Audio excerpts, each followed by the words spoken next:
นะคือ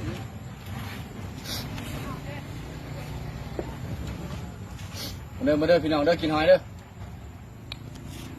หอยแซ่บหอยขี้กระต่าย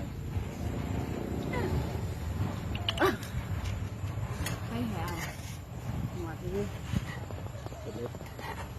มุมหน้าเนี่ยไม่เคยกินสดคือดีเลย ไป เสียเสีย ไม่ได้แพ้กุดกันหนก แบบจำเลย